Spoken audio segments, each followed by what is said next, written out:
बिस्मिल्लाहिर्रहमानिर्रहीम, अस्सलाम वालेकुम। मैं असदुल्ला खान हूँ। आज 15 अप्रैल है और मंगल का दिन है। आज मुलाकात का दिन है अडयाला में। इस वक्त जब मैं ये वीडियो रिकॉर्ड कर रहा हूँ तो मुलाकात करने के लिए अलीमा खान, उनकी बहनें और दीगर लोग अडयाला जेल के बाहर मौजूद हैं, लेकिन अभी तक उनको मुलाकात के लिए रसाई नहीं दी गई। इमरान खान से मुलाकात के लिए अंदर नहीं भेजा गया।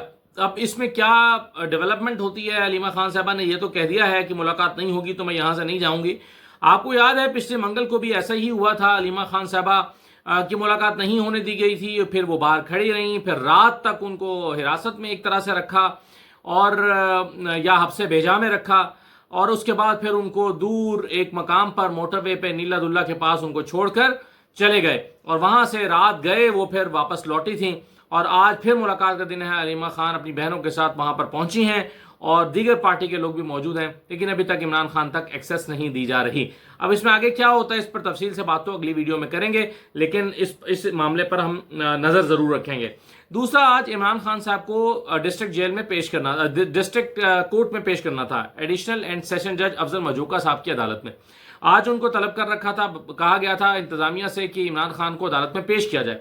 उनकी 6 मुकदमात में और बुशरा बीबी की 1 मुकदमे में जमानत का मामला था। ये तोड़ फोड़ के मुकदमात हैं, जाली रसीदों के मुकदमात हैं, इस तरह के मुकदमात उनके ऊपर बनाए गए हैं और तोड़ फोड़ के मुकदमात में इमरान खान को यहाँ पर पेश करने का हुक्म दिया गया था। लेकिन आज जब अदालत लगी, तमाम लोग पहुंचे। खालिद यूसुफ चौधरी साहब जो इमरान खान के वकील हैं वो वहाँ पर मौजूद थे, दीगर अपने साथी वकला के हमरा, और अदालत से कहा गया कि इमरान खान साहब को आज पेश करना है। इमरान खान ने इंतजामिया से पूछा, पुलिस से पूछा। पुलिस ने कहा जी सिक्योरिटी जराए की वजह से, सिक्योरिटी रीजंस की वजह से, सिक्योरिटी मसाइल की वजह से इमरान खान को हम पेश नहीं कर पा रहे हैं। हालांकि पाकिस्तान में PSL चल रहा है, स्टेट सिक्योरिटी दी जा रही है, उनकी सिक्योरिटी भी किसी से भी कम नहीं है। अभी ओवरसीज पाकिस्तानी आए हैं, उनके लिए रास्ते बंद किए गए, सड़कें बंद की गई, उनको स्टेट प्रोटोकॉल दिया गया। इमरान खान को अगर अडयाला जेल में, और रोजाना यहाँ पर VIP मूवमेंट्स होती हैं, लोग पेश होते हैं, इधर उधर जाते हैं, अपनी रोजमर्रा की मसरूफियात में जाते हैं, तो इमरान खान को पेश नहीं किया गया। बहाना क्या बनाया गया कि जी सिक्योरिटी रीजंस है। हालांकि इमरान खान को पेश करना ही नहीं था, दायरा हम ये एक्सपेक्ट ही नहीं कर रहे थे कि इमरान खान को आज पेश किया जाएगा। दूसरी तरफ कहा गया कि जी ठीक है, फिर आप ये बताएं कि जज अफजल मजूका ने कहा कि इंटरनेट पर वीडियो लिंक के जरिए पेश करने की क्या सूरत हाल है। तो कहा गया कि जी आप रुकिए जरा, हम अडयाला जेल की इंतजामिया से बात करके बताते हैं कि क्या सूरत हाल है। अडयाला जेल की इंतजामिया से रब्ता करके वक्फे के बाद अदालत को बताया गया कि जी इंटरनेट खराब है, अडयाला जेल का इंटरनेट खराब है, इंटरनेट डाउन है, इस वजह से इमरान खान की पेशी नहीं हो सकती। तो इसको जो खालिद यूसुफ चौधरी हैं उन्होंने कहा कि ये घिसा पिटा बयान है। तो ये घिसा पिटा बयान ही लगता है कि जी इंटरनेट खराब है, वरना अदालत का हुक्म हो, आपने किसी मुल्जिम को वीडियो लिंक पर पेश करना हो और इंटरनेट ना चल रहा हो, ये कैसे मुमकिन है? तो ये तो बड़ा एक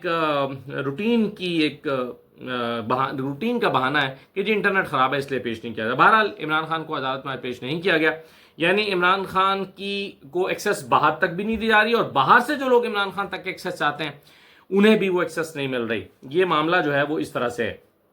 अच्छा, दूसरी तरफ आज अदालत में इस्लामाबाद हाईकोर्ट में अहमद दुरानी के भाइयों का केस लगा हुआ है। अहमद दुरानी के भाई तकरीबन 1 महीना पहले घर से उठा लिए गए थे, ईद से पहले उठाए गए थे, और उनकी जो वालदा हैं वो अदालतों के चक्कर काट रही हैं, बूढ़ी खातून हैं, हर पेशी पर आकर रो पड़ती हैं। आज भी वो बेचारी अदालत से रोते हुए बाहर निकली हैं। क्यों उन्हें रोना पड़ रहा है? आज देखिए 28 दिन के बाद मुकदमा दर्ज हुआ है। कभी जब से पेशियां हो रही हैं हर मर्तबा ईमान मजारी कहती थी कि भाई मुकदमा तो दर्ज कराने का कहें इनसे, जब तक मुकदमा दर्ज नहीं होगा पेशरफ्त कैसे होगी, मुकदमा तो दर्ज कराने का कहें। 28 रोज के बाद थाना नून में मुकदमा दर्ज किया गया है। अच्छा, फिर जस्टिस अमीन मिनास ने पुलिस से को हुक्म दिया है कि कंक्रीट रिपोर्ट पेश की जाए। वाह, 28 दिन के बाद, 1 महीने के बाद कहा गया है कंक्रीट रिपोर्ट पेश की जाए। अभी रिपोर्टें मंगवाई जा रही हैं, अभी डेवलपमेंट्स पूछी जा रही हैं, अभी हालात पूछे जा रहे हैं कि क्या है, कहाँ है, कोई सुराग मिला है, नहीं मिला। IG साहब आते हैं, वो आकर अपनी एक कहानी सुनाकर चले जाते हैं और उस कहानी को बड़ी आसानी से अदालत तस्लीम कर लेती है। कोई बेचैनी नहीं है, कोई परेशानी नहीं है, कोई अदालत को कोई इसमें कोई जल्दबाजी नजर नहीं आती। और ईमान मजारी ने कहा कि जी गुज़श्ता समात पर आपने हुक्म दिया था, आपने कहा था कि मैं प्रोडक्शन जारी ऑर्डर करने का हुक्म दूंगा। प्रोटेक्शन ऑर्डर जारी करूंगा, लेकिन ऐसा नहीं किया गया। आज आप प्रोटेक्शन ऑर्डर जारी कर दें। तो उन्होंने इस्तदा की अदालत से, जस्टिस इनाम अमीन मिन्हाज से, कि जी आप प्लीज प्रोटेक्शन ऑर्डर तो जारी करें। तो उन्होंने कहा कि जी जब इन दोनों भाइयों के वेयर अबाउट्स का कुछ पता चलेगा तो मैं प्रोटेक्शन ऑर्डर जारी करूंगा, जब इनके वेयर अबाउट्स का कुछ पता चलेगा। तो ईमान मजारी ने कहा कि सर वेयर अबाउट्स का मालूम हुए बगैर भी प्रोटेक्शन ऑर्डर जारी किए जा सकते हैं, आप प्रोटेक्शन ऑर्डर तो जारी कर दें। लेकिन जज साहब ने कहा कि नहीं, मैं प्रोटेक्शन ऑर्डर जारी नहीं कर सकता जब तक कि इन दोनों भाइयों के वेयर अबाउट्स का पता ना चले। यानी इनका को पता चलेगा तो मैं कहूंगा ना अदालत में पेश करें, इनका पता ही नहीं चल रहा तो मैं कैसे ऑर्डर करूंगा। हालांकि प्रोटेक्शन ऑर्डर जारी कर सकते हैं जज साहब और उनको करने चाहिए। फिर उन्होंने कहा कि आइंदा, जज साहब ने कहा कि जी आइंदा तारीख पर यह किया जाए।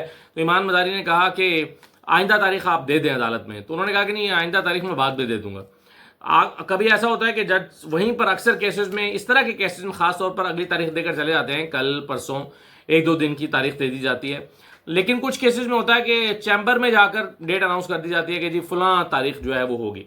लेकिन इनाम अमीन मिन्हाज साहब ने यहाँ पर अदालत में कमरा अदालत में तारीख नहीं दी, उससे गुरेज किया और कहा कि मैं चैम्बर में दूंगा। इस पर इंसिस्ट किया इमाम मजारी ने कि आप आज ही तारीख दे दें, यहीं कमरा अदालत में तारीख दे दें। उन्होंने कहा नहीं, मैं पहले पुलिस रिपोर्ट देखूंगा, उसके बाद जाकर मैं चैम्बर में तारीख दूंगा। तो ये उन्होंने फरमाया। अब इसमें जो वालदा हैं अहमद नूरानी की, जो अपने दोनों बेटों के लिए परेशान हैं और वाज़ेह कर चुकी हैं, पहले बता चुकी हैं कि भाई इन दोनों भाइयों का अहमद नूरानी के काम से, उसके कंटेंट से कोई ताल्लुक नहीं है। वो नहीं जानते कि वो क्या काम करता है, क्या कर रहा है, क्या नहीं कर रहा। और बिल्कुल ये बात समझ आने वाली है, एक बंदे जो प्रोफेशनल इंजीनियर्स हैं या कुछ और काम करते हैं, उन जिनको पॉलिटिक्स में कोई दिलचस्पी नहीं है, इस तरह की स्टोरीज में कोई दिलचस्पी नहीं है, वो अपने भाई का कंटेंट यकीनन नहीं सुनते होंगे। जैसे कि मेरी फैमिली मेरा कंटेंट नहीं सुनती, मेरे व्लॉग्स नहीं देखती। अगर जिन लोगों को, जो प्रोफेशनल्स हैं, जिनका काम नहीं है, वो नहीं देखते। तो इसी तरह से उन्होंने, उनकी जो वालदा हैं, उन्होंने कहा कि ये पहले भी वो कह चुकी हैं, आपके अपने बच्चे होते तो आपको अंदाज़ा होता कि किस कर्ब में माँ बाप गुजरते हैं। और उन्होंने कहा कि क्या इनके बच्चे होते, आईजी साहब की तरफ इशारा करके कहा था, या आपके बच्चे होते, क्या आप 15-15 दिन का टाइम देते, क्या इसी तरह के हालात होते। तो आज उन्होंने कहा कि ये कोई बिल्ली के 2 बच्चे हैं जिनको आप इस तरह से, जिनको उठा लिया गया, कोई परेशानी नहीं है क्या, ये कोई बिल्ली के बच्चे हैं 2 कि कोई ले गया और आपको कोई परेशानी नहीं है। तो खातून रोने लगी। तो जज साहब ने कहा कि आप परेशान ना हो, हम बैठे हुए हैं। वाह, तसल्ली क्या दी कि हम बैठे हुए हैं, आप बैठे हैं तो क्या कमाल कर रहे हैं जनाब। आप 28 दिन तक मुकदमा दर्ज नहीं करा सके, आप प्रोटेक्शन ऑर्डर जारी नहीं कर सके, आप कमरा अदालत में तारीख नहीं दे सके। आपने कहा कि मैं बाद में जाके तारीख दूंगा, आप अपने कमरे अदालत में तारीख नहीं दे सके। आप कहते नहीं, आप परेशान ना हो, मैं बैठा हूं। भाई आपके बैठे होने से किसी को क्या फायदा है? माँ अगर रोते हुए बाहर निकलती है, क्या मनाजिर थे जब बाहर निकल रही थी अहमद नूरानी की वालदा, जरा देख लीजिए।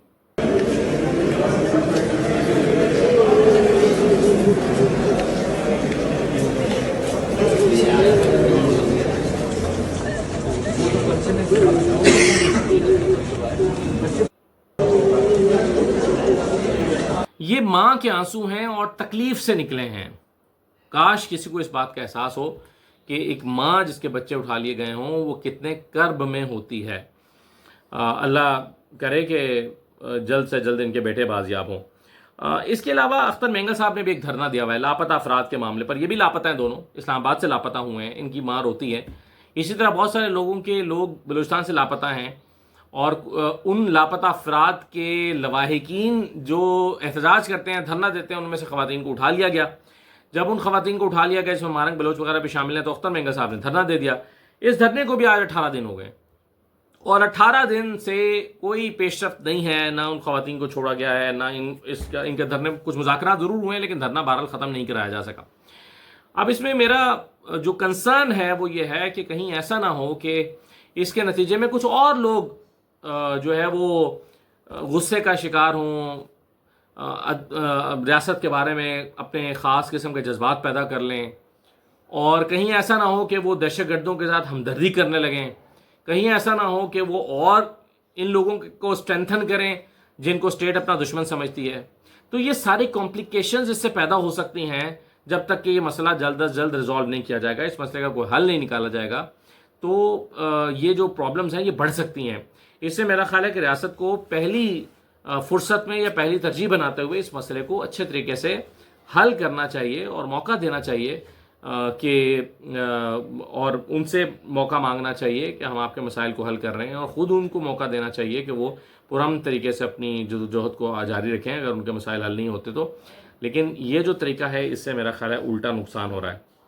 آج ہی ثناء اللہ مستی خیل صاحب نے پبلک اکاؤنٹس کمیٹی کے اجلاس میں وابڈا کا ایشو چل رہا تھا، اور اس میں چیئرمین وابڈا آئے ہوئے تھے لیفٹیننٹ جنرل ریٹائرڈ سجاد غنی صاحب، اور اس میں جب پیراز لگے ہوئے تھے تو اس پر مستی خیل صاحب نے کہا، ثناء اللہ مستی خیل صاحب نے، کہ 4 ارب کا پروجیکٹ 36 ارب کا ہو گیا ہے. 4 ارب کا پروجیکٹ 36 ارب کا ہو گیا ہے تو اس کا ذمہ دار کون ہے؟ اور انہوں نے کہا کہ جہاں دیکھو جرنیلوں کی سٹوریاں نظر آتی ہیں، انہوں نے کہا کہ جہاں دیکھو جرنیلوں کے کھانچے نظر آتے ہیں، یہ لفظ انہوں نے استعمال کیا. تو اس پر پھر لیفٹیننٹ جنرل سجاد غنی صاحب نے کہا کہ آپ اس کو فوج کو اس میں مت لے کر آئیں، میں ایک پروفیشنل انجینئر ہوں، پروفیشنل طریقے سے ہائر ہوا ہوں، پروفیشنل طریقے سے اپنی خدمات دے رہا ہوں، فوج میں آپ اس کو مت گھسیٹیں. یہ تو ڈسکشن اور بحث ہوئی ہے، لیکن اس کے بعد پھر میڈیا سے بات چیت کرتے ہوئے کیا کہا اس سارے معاملے میں خود مستی خیل صاحب نے، ذرا پہلے آپ یہ سن لیجئے. مستی خیل صاحب، آپ نے کہا کہ وہ داسو ڈیم کے حوالے سے 4 ارب کا پروجیکٹ 36 ارب تک پہنچ گیا اور ہر جگہ جو ہے جرنلوں کے کھانچے نظر آتے ہیں، کیا سمجھتے آپ؟ آپ دیکھ رہے تھے، آپ کوریج کر رہے تھے کہ جو کھانچے یہاں کے کیے جا رہے ہیں، اور آپ کے سامنے ہے جی کہ جو اتنا میں سمجھتا ہوں کہ ہم نیشنل ایکسچیکر پہ نقصان کر رہے ہیں، تو اس میں ڈیفینیٹلی اس میں ڈائریکشن بھی ہوئی ہے، اور اس پہ ہم نے اس کے کیس کو جو ہے نیب کو بھیج دیا. تو یہ تھیں جی کچھ آج کی اپڈیٹس. ابھی دن دوسرے پہر میں داخل ہو رہا ہے، اور ابھی دیکھتے ہیں اڈیالہ جیل سے کیا اپڈیٹ آتی ہے اور چیزیں کس طرح سے ڈیولپ ہوتی ہیں، پھر اگلے ویلاگ میں بات کریں گے. اجازت دیجیے، اللہ حافظ.